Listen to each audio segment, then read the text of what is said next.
Hello, and thank you for listening to today's episode of JATCast, the official podcast of the Journal of Athletic Training. I'm your host, Luke Donovan. This month, we will discuss 2 articles over 2 short episodes from the current issue of the Journal of Athletic Training. In the first episode, I will discuss the epidemiology of foot injuries compiled from 6 seasons of data, while the second episode will examine the change in Achilles tendon structure after running a marathon. As a reminder, the article discussed today can be found on the JAT website, natajournals.org. And please remember that all content from JAT is open access to all readers thanks to the funding from the National Athletic Trainers Association.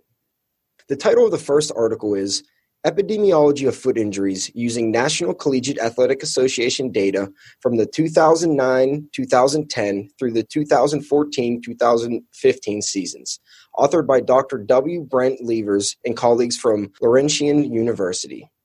Let's survey the scene. The foot is comprised of complex anatomy, such as the intrinsic muscle layers, extrinsic tendons, static fascial support, dozens of ligaments, and unique bony architecture, all of which orchestrates to allow the body to adapt to many environmental and physical changes. In addition, as the first point of contact during most tasks, the foot plays a vital role within our sensory motor system. Given the demands to constantly adapt as both a pliable shock absorber and as a rigid lever, the foot is prone to injury. Understanding the rates and type of foot injuries can assist clinicians with developing prevention and rehabilitation programs. However, considering that foot demands and function vary greatly across sports, an extreme example being swimming versus basketball, distinguishing rates and type of foot injuries across sports will further enhance the success of prevention and rehabilitation strategies. Even more so, provided the variance in other injuries across sex, efforts should be also made to identify differences in foot injury rates between male and female sports. Therefore, the primary purpose of the study was to establish between-sport rates of foot injuries. To achieve the aim of the study, the authors used the Injury Surveillance Program data from the National Collegiate Athletic Association. Data for all foot injuries were requested for 6 seasons that spanned from the 2009 to 2015 seasons. The total number of foot injuries was broken down by sport. In addition, the athlete exposure data for each sport was also provided and used to calculate the rate of injury. One athlete exposure equates to one athlete's participation in an official practice or game. Nearly 2,000 foot injuries were provided, over 4.8 million athlete exposures. As hypothesized, the number of foot injuries differ drastically between sports, with as few as 8 injuries for men's swimming and diving and as many as 525 injuries for men's football. When normalizing injury to athlete exposures, women's gymnastics had the highest rate of foot injuries, with a rate of 10.62 injuries per 10,000 athlete exposures. And as expected, the lowest rate was 0.61 injuries per 10,000 athlete exposures, which occurred on the men's and swimming diving teams. Male and female cross-country and male and female soccer athletes had the next highest injury rates. Aside from the injury rates, men's and women's cross-country and track and field athletes had the highest proportion of foot injuries when compared with other body regions. When comparing the 8 sports that had both men's and women's teams, only track and field had a significant difference between sexes, where women had a higher rate of foot injuries.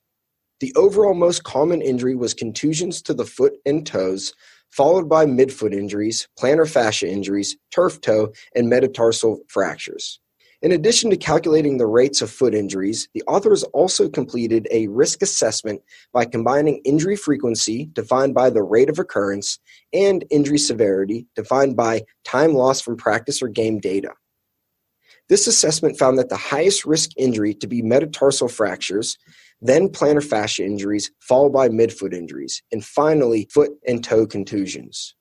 Establishing the rates of foot injuries across sports provides insight to which sports and sexes should incorporate prevention strategies to reduce the occurrence. For example, strategies to reduce foot injuries in cross-country and track and field is supported considering the high foot injury rates and the large proportion of foot injuries when compared to other body segments. Stated differently, one of the most common regions injured in cross-country and track and field athletes is the foot. As the authors allude to in this study, just because something occurs at a relatively high rate does not mean it's a problem worth investing time and resources into preventing. For example, contusions were the most common reported foot and toe injury. However, contusions were also one of the least severe injuries with a mean time loss of 2.5 days. On the other hand, metatarsal fractures were the fifth most common injury, but accounted for the largest amount of days lost with an average of 33.5 days. When combining both the rate and severity, injuries such as metatarsal fractures, plantar fascia injuries, and midfoot sprains are considered to have the highest risk and therefore should be the focus of prevention strategies.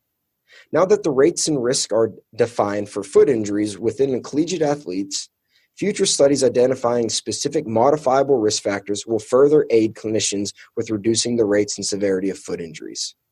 Well, that's it for today's JATcast.